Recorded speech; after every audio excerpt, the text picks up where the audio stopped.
आदाब नाजरीन, मैं हूं त्रिदीप ब्राह्मण। हिंदुस्तान के मुसलमानों की आवाज को परवान चढ़ाने, उसे एक नई बुलंदी देने के मकसद से लेकर हाजिर हूं एक अनोखा टीवी शो हिंदुस्तान हमारा।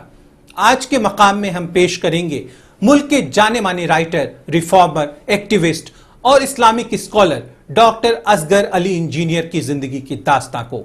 अवाम में हम आपको रूबरू कराएंगे स्टूडेंट फराज परवेज से। किरदार में आज बारी है फिल्म बॉम्बे की शाइला बानो के किरदार की। आदाब नाजरीन, मैं हूं साइमा खान, आपकी खिदमत में एक बार फिर से हाजिर हूं एक नायाब टीवी शो हिंदुस्तान हमारा लेकर। हर दिन की तरह आज भी हम अपने प्रोग्राम का आगाज करते हैं मकाम से।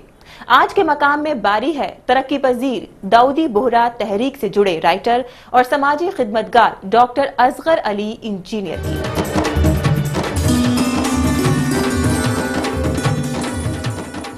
Centre for study of society and secularism के सदर, इस्लामिक स्कॉलर, एक्टिविस्ट और राइटर जनाब असगर अली इंजीनियर एक ऐसे ही शख्स हैं जिनका नाम बड़े अदब के साथ लिया जाता है।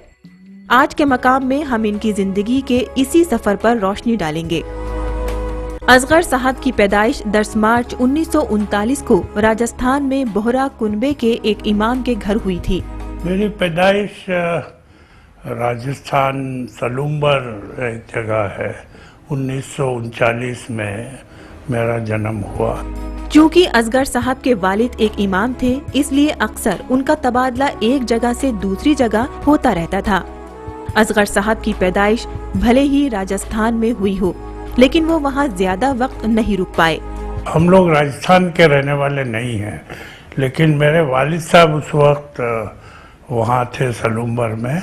वहाँ जो आमिल कहलाते हैं, यानी वहाँ जो बोहरा कम्युनिटी के लोग रहते थे, उसके मौलवी मस्जिद में नमाज पढ़ाना, वाज करना, ये सब उनका काम होता था और उनका तबादला होता रहता था जगह जगह। तो उस वक्त वो सलूम्बर में थे और वहीं मेरा जन्म हुआ। उनका बचपन मुख्तलिफ शहरों में गुजरा। वक्त के साथ साथ उनके स्कूल भी बदलते रहे। जब वो 6 साल के थे तब होशंगाबाद में पहली बार उन्होंने स्कूल का मुंह देखा। मुझे याद है कि मैं पहली बार स्कूल में होशंगाबाद में गया। होशंगाबाद मध्य प्रदेश में है। मैं वहाँ गया स्कूल में पहली क्लास में 6 साल की उम्र में। देवास से मैट्रिक करने के बाद उनके वालिद का तबादला इंदौर में हो गया। इंदौर ही एक ऐसा शहर था जहां उनका काफी वक्त गुजरा। उन्होंने 12वीं की तालीम भी यहीं पाई और यहीं पर इंजीनियरिंग में दाखिला लिया। तो हरदा में शायद मैं दूसरी क्लास में गया और तीसरी क्लास में मैं वर्धा में आया और वहाँ 5वीं क्लास तक मैंने तालीम हासिल की। उसके बाद हम देवास आए तो वहाँ मैंने मैट्रिक किया। श्री नारायण विद्या मंदिर गवर्नमेंट स्कूल था, वहाँ से मैंने मैट्रिक पास किया। फिर इंदौर आ गया। इंदौर में होलकर कॉलेज में दाखिला लिया मैंने। वहाँ से 12वीं क्लास का इम्तिहान पास किया और वहीं पर Govindram Saksaria technological institute GSTI कहलाता था, वहाँ इंजीनियरिंग में दाखिला लिया और वहीं से मैंने इंजीनियरिंग का इम्तिहान पास किया, जो BSc engineering civil degree course था इंजीनियरिंग का, वो वहीं से मैंने किया। वैसे तो बच्चे अपनी वालिदा के ज्यादा करीब होते हैं, लेकिन असगर साहब का अपने वालिद से ज्यादा वास्ता रहा। अपने वालिद से ज्यादा करीब होने की वजह थी उनकी वालिदा का उन्हें हर बात पर रोक टोक करना।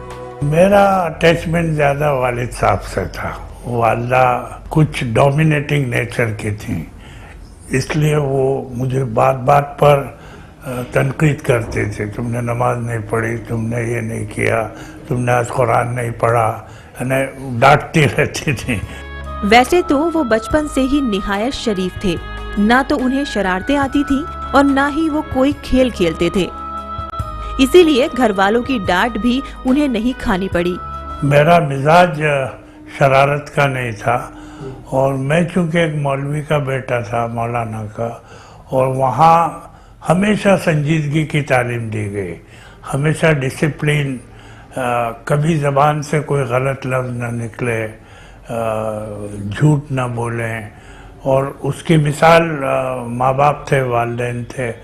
इसलिए न तो मैंने कभी स्पोर्ट्स में हिस्सा लिया, ना शरारतों में हिस्सा लिया। लेकिन एक बार उनके वालिद ने उन्हें एक चांटा मारा था। वो चांटा शायद आज भी उन्हें याद है। कुरान की एक सूरा उन्होंने कहा कि सुनाओ, और मैं नहीं सुना सका, गलती हो गई कहीं। तो बस एक ही बार गुस्सा होते हुए मैंने देखा, कभी गुस्सा नहीं हुए, और बहुत वसी दिमाग के थे वो। और जब वालिदा ये कहती कि भाई रमज़ान के 30 दिन में कुरान ख़त्म होना चाहिए, तो वालिद साहब मेरा डिफेंस करते थे कि भाई समझ कर पढ़ना ज़्यादा बेहतर है, बजाय ये कि अरबी इबारत पढ़ ली, क्या फ़ायदा उससे। डॉक्टर असगर अली इंजीनियर की जिंदगी की दास्तां जारी रहेगी। फिलहाल वक्त है एक छोटे से ब्रेक का। आप कहीं जाइएगा नहीं, वक्त की धड़कनों को यूं ही संभाल कर रखिएगा। हम लौट कर आते हैं पल दो पल में। वहाँ 2 ग्रुप बने हुए थे, और ये 2 ग्रुप, एक मुस्लिम तलबा का, एक हिंदू तलबा का।